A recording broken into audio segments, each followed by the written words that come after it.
In the upcoming presentation, our CTO Niko, Reunanen, and lead strategist Emilia Gustafsson will review some key approaches for measuring and leading customer experience.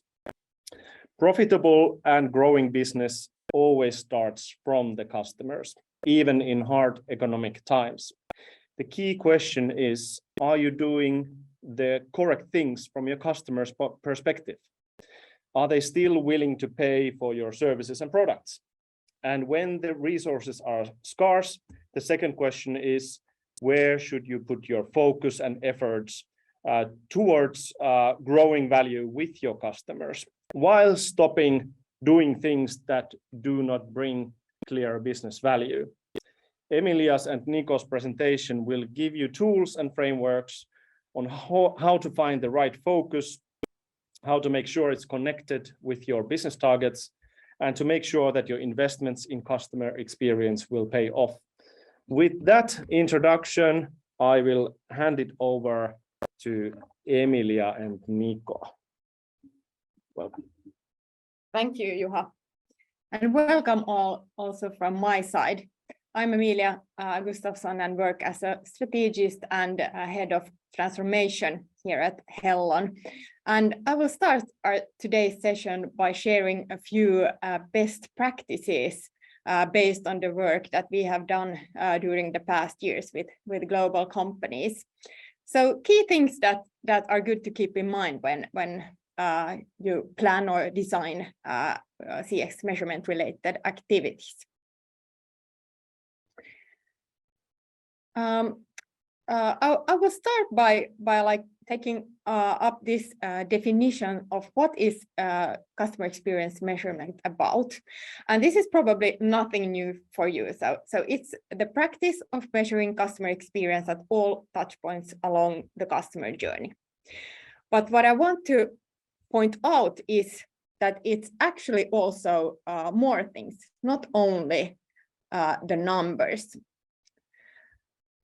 So it's really important to remember that numbers are one part, and that's something that we'll focus on today. But in addition to that, it's very important to remember that also like having a clear sense of the desired CX direction and communicating it across the organization and monitoring the organization's performance against it is a really critical thing. So not only that you measure and have data, but you also have a clear sense of where do you want to go, so that you have something to relate the numbers to. And then another second thing, the people part, so the culture and habits of the organization, that you really need also to ensure that those support data-informed decision making across the organization. You don't do anything with the numbers if people don't use them in practice. So just to like set the scene and pointing out that CX measurement is a wider thing than purely numbers. Okay, so I promised you to share some basic principles before Niko will then go into more detail into this measurement part. But a few points I wanted to point out, and the first one is the one I also mentioned. So building the link between CX and business targets, and this is really something that as you also seems that also the situation in various organizations that you represent is the fact that you have the NPS, for example, that is the one simple metric that you use. And this is very common, that you use like you more or less randomly choose like one metric like NPS, and then you start measuring that one. But how we see it, how you really should do it, it's not like starting from a metric like NPS, but really starting by thinking about what are the business outcomes we want to achieve. So if you look at these pictures, it really starts from like the right-hand side and start thinking about what do we want to achieve in terms of business outcomes. And I take an example. If you, for example, want to decrease the customer acquisition cost, if that is, for example, one business target that we aim for, then you can start working backwards and start then finding out that what correlates, what kind of customer behavior correlates with this business outcome. And then you can find, for example, in this case, if we talk about customer acquisition cost, customer recommendation is then something that correlates with decreased customer acquisition cost. And then we have the customer recommendation, the habit. And then we should work backwards from that. Okay, so what affects customer recommendation? What should we do? What should we focus on in our customer experience in order to get our customers to recommend us? And that is when we then need to find out, like, what are the key CX drivers behind recommendation. And then when we know those, we can start then measuring the right things. And by this, we have like the perfect chain or the red thread for the measurement. So this is how we really see that you should start building up like a measurement system. Then the second principle is that you really should try to understand like the key journeys and build a clear hierarchy and measure CX on all different levels. And this is also very typical that you do a lot of measuring around the organization, but it's maybe more on the lowest level, the touch point level. So you measure something here and there, but you don't have like a complete picture of the CX. And like in the optimal situation, you really have like all these different levels present in your measurement system. So you have the top level CX, like that's about like the overall customer experience. How does the customer perceive your company or brand? Like what is the customer relationship like regarding like the whole total customer life cycle? So that kind of metrics. Then on the journey level, it's more about like how well or how much value does the customer get from like a series of activities in order when he or she tries to achieve some specific goal and being in interaction with your company. And then you have the touch point level, and that is then more about, so how well how much value did the customer get from like a very specific thing or interaction that he or she had with your company. And all these are important, these levels, but it's about understanding and having the whole picture, because like here you can see that actually we know that like a journey is bigger than the sum of its parts. So if we only look at the touch points, we don't get the whole picture. There can be, for example, touch points where that get a very bad rating from customers. But then when we look at the overall experience, there is actually then more positive things happening. So the sum of the parts is maybe more positive than the one touch point I would tell all otherwise around. This we already talked about, but still want to point out that when you have these three levels, you should then on all these levels not only measure the CX related typical metrics, but also have like the business perspectives, so the business KPIs, and then also the CX vision related metrics.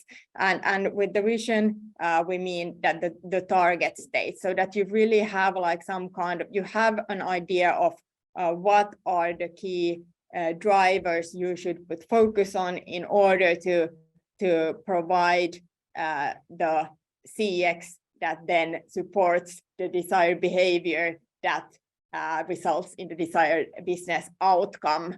And this is something we very often see that organizations lack. So they don't have like a clear vision that would really be like based on these specific drivers. And there is then a lot of tools and like methods how you can find out that what are the drivers, and Niko might talk about that later on, but that's we see it as a very critical.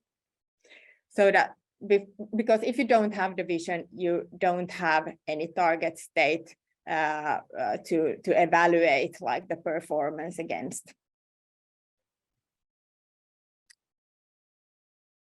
Then our fifth principle, a bit of a different perspective, but we wanted to also point out that it's also like critical to complement the mix by also tracking like the internal development of critical capabilities that then support the desired CX. And this is really maybe more about like the cultural parts and the capabilities. So for example, if we aim for some kind of outcome such as increased cross-selling, then we should also make sure that we measure that how well do we develop the internal capabilities that we need in order to ensure the cross-selling. So how much, for example, cross team collaboration do we have, or like do we have the tools that we needed, like a shared CRM system with all the relevant customer information that different teams have access to, and things like this.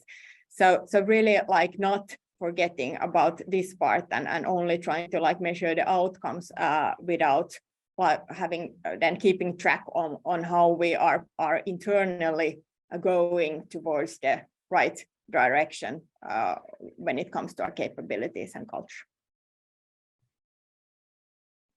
And then the last one, very important, to give ownership, align targets, and make results easy to share. And here there's one point I want to point out. So today many companies talk about actually like a data-driven culture or like data-driven decision making, and actually we want to challenge that a bit. So maybe more talk about data-informed decision making. So realizing that data is critical, and it's one thing, but of course you should also use your previous knowledge, like your understanding of the context and your previous experiences, but all these three aspects together, they create like a data informed like decision making culture, and it's very important also to focus on systematically on building those habits, because it's very also easy for people to forget about the data part. Even though we have the data, people maybe want to rely more on their own knowledge, or it's easier to make decisions if you're in a hurry than start like tracking or analyzing data. So this is also very important to point out in everything you do, all decision making that you do within across the organizations, that have a look at the data we have. And finally, I would like to end my part of the show by sharing this framework to you. I will not walk it through now, but Robin will hopefully share a link to you in the chat where you can go and download this framework. So here we have really like summed up like all the more or less the perspectives that I have been talking about today. So as a gift for you and to remember these principles. But thank you. Now I will hand it over to Niko.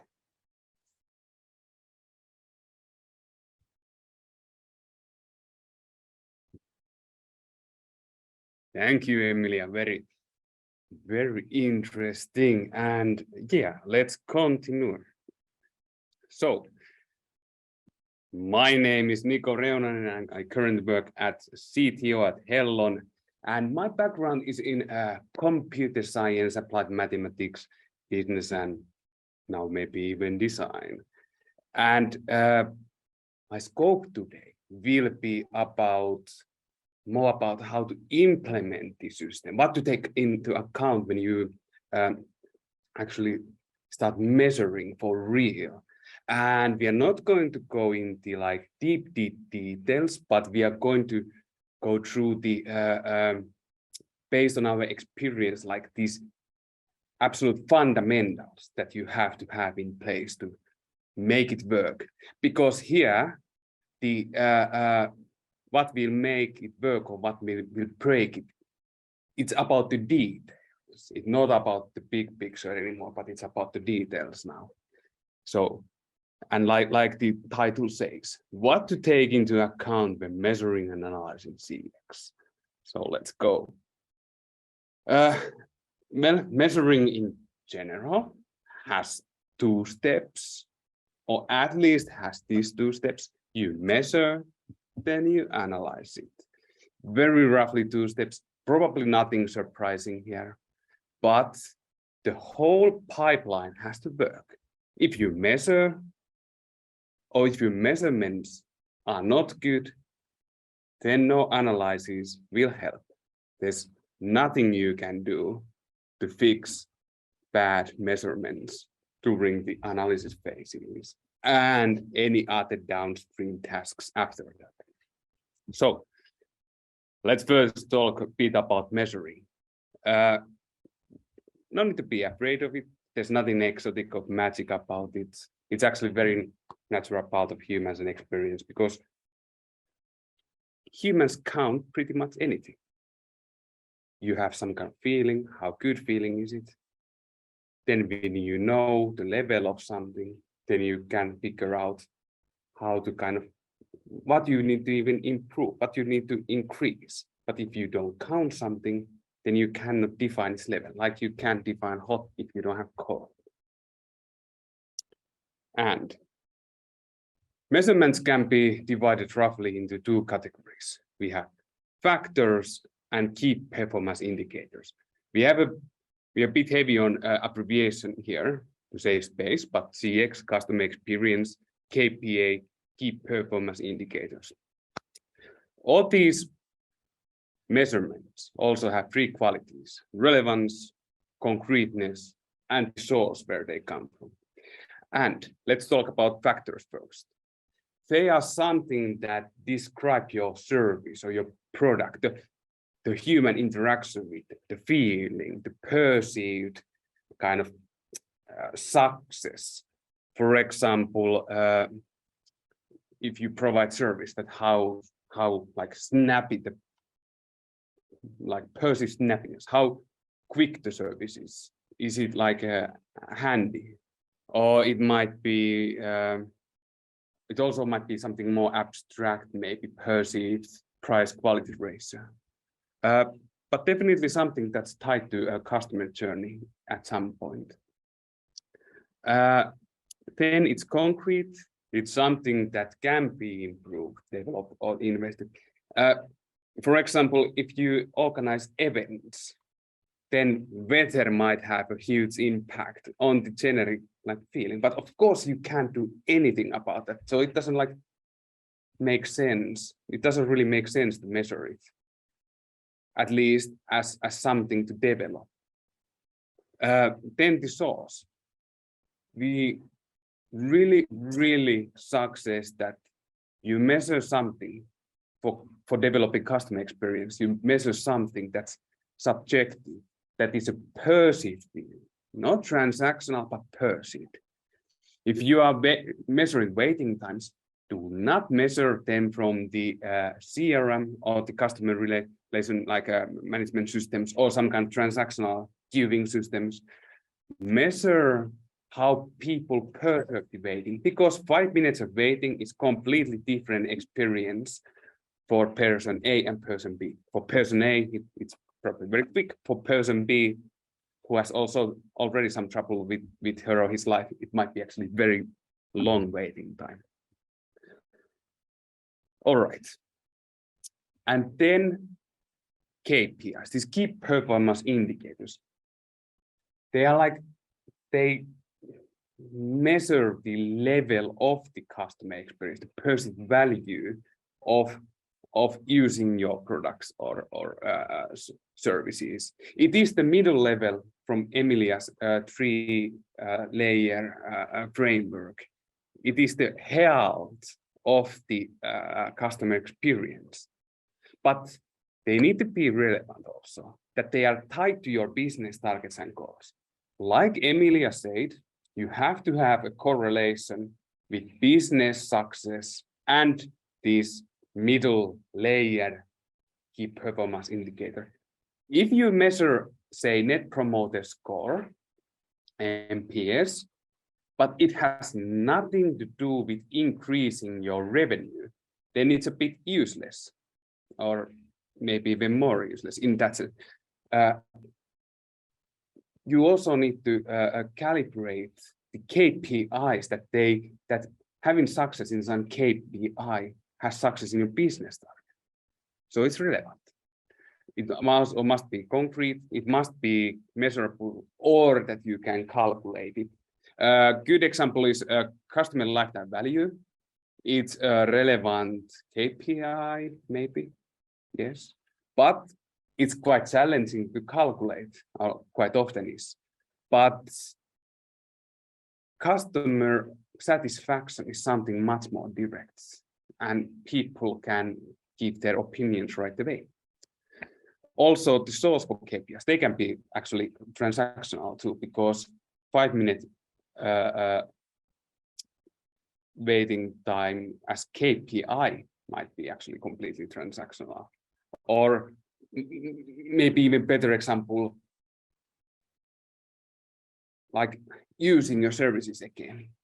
So you can just, it's a transaction if the person uses your service, you can use it that way. But I still suggest that go with subjective KPIs first, like do the people think they will come?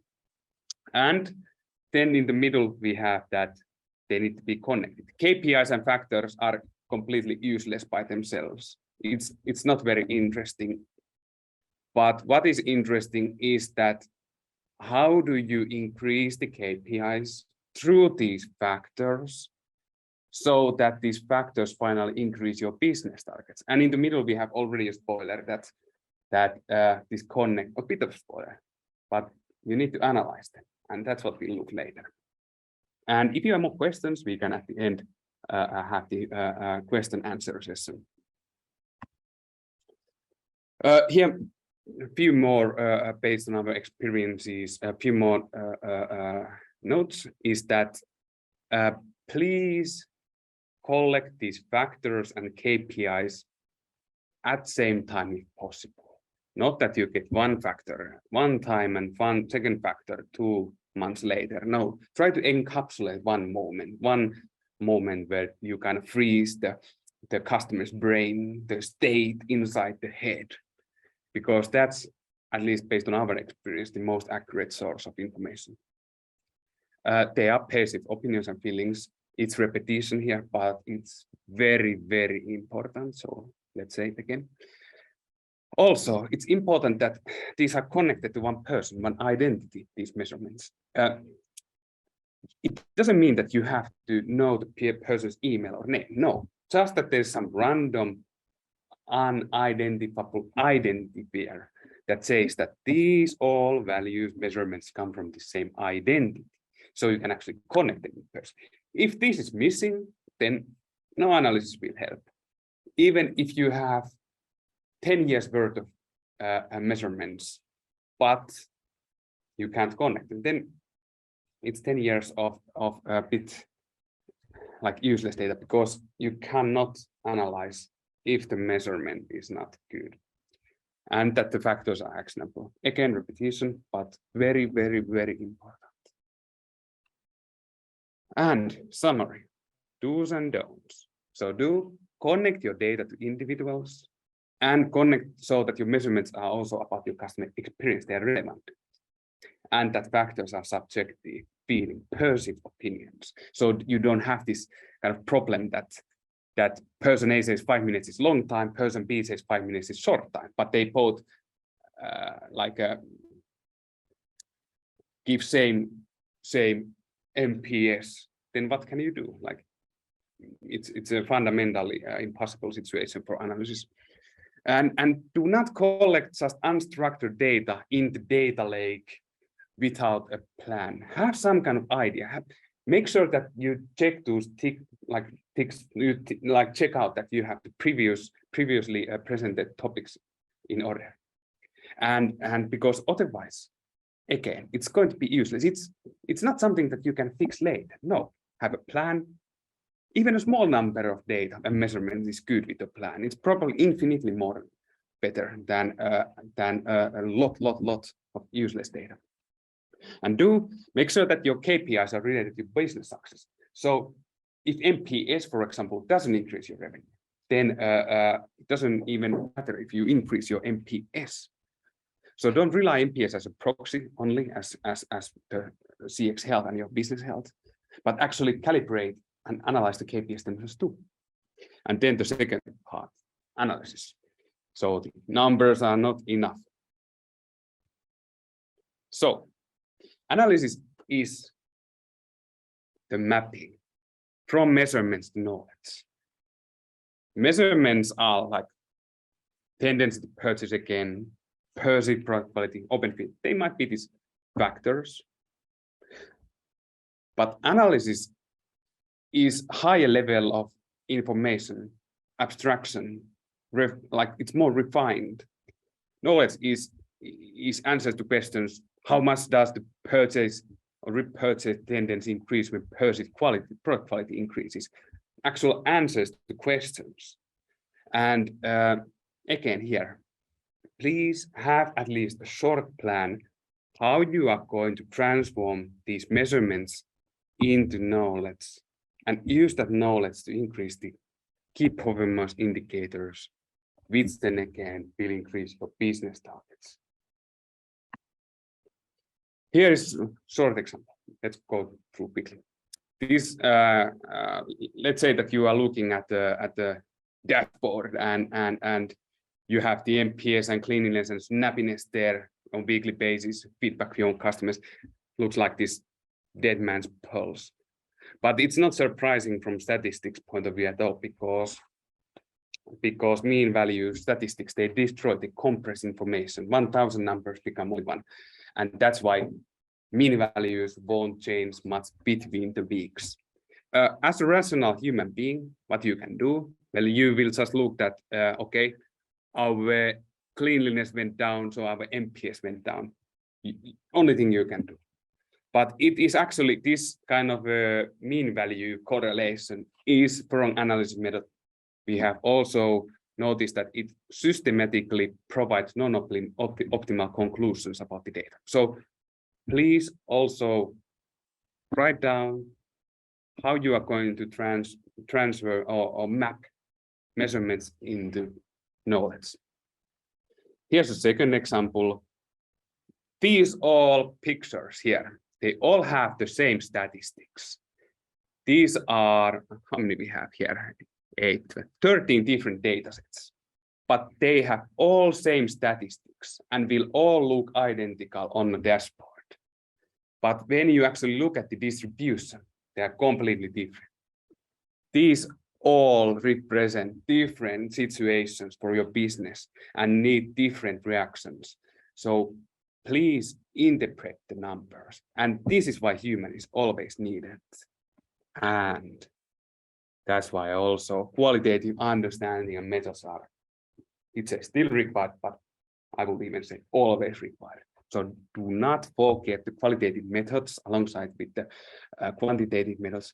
Have interviews, workshop observations, augment the number data with qualitative understanding. Quantitative might say you what, answer what, maybe. Qualitative will give you more answers to how, or it might even help you to draw the right conclusions from the numbers themselves. Both are important. I think division between qualitative and quantitative is a bit artificial. They are just the same task, different sides of the same coin. So summary. Turn measurements into information. Measurements alone are not very helpful, but how much does some KPI increase if you increase some factor? Have the correct analysis. Here, if you use correlation, it's wrong. It gives answer to different question. Analyze the sensitivity. How much KPI goes up if factor goes up? Have some kind of idea how to analyze the measurements. Again, write down, have a plan. Do not choose inappropriate analysis. Talk with your closest statistician friend. You might be surprised how much they would like to work with you. And third, add human context in the quantitative results. So do not skip the qualitative analysis, because the qualitative analysis might be actually the gate that rejects some of the hypotheses and maybe accepts the maybe even second most optimal estimated answer. Thank you. If you have questions, please ask later. And this is very pre rundown of the topic, but please, when you return to your organization, check through these different aspects, and that's where you can start working. Thank you. So if there's anything that you should remember from these two presentations, is first, remember to measure customer experience on different levels. So from touch point all the way to the top level. So not just individual measurements.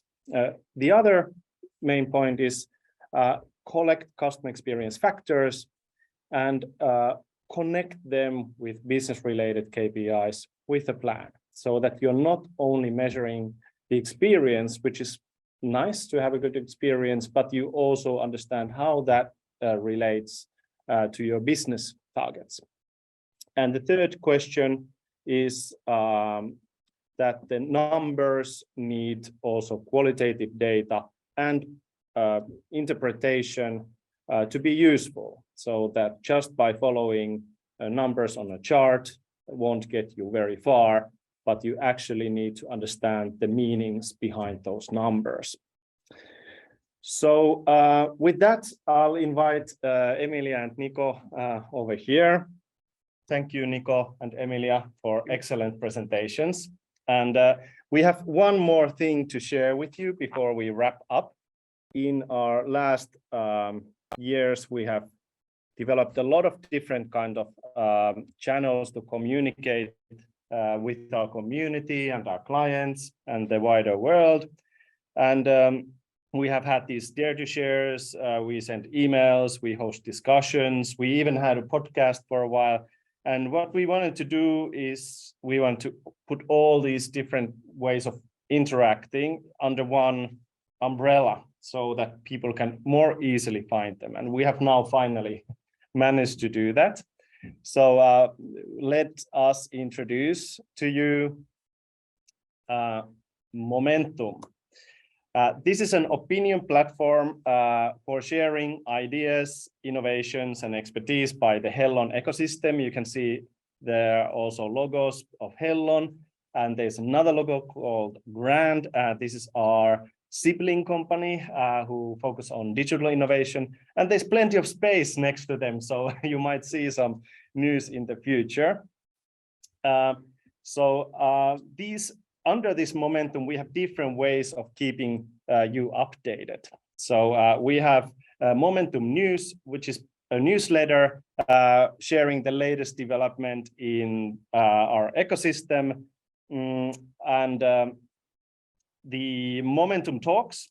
This is a new name for this event. So for our Dare to Shares in the future will be called Momentum Talks. So look out for those. We realized also that people might want to have more content on a shorter format. So we have created Momentum Reels. These will be very short videos, short snapshots about relevant topics, easy to understand and digest. And lastly, Momentum Roundtable is a platform for our key clients to gather for discussions on their wins and challenges, new developments together around the dinner table. So we are super excited to start work with all of these new Momentum ways of communicating. And please visit www.hellon.com/momentum to check out what's there at the moment. You can also subscribe to Momentum News there. With that, I would like to wish everyone a great autumn and see you in our next Momentum Talks event. Goodbye.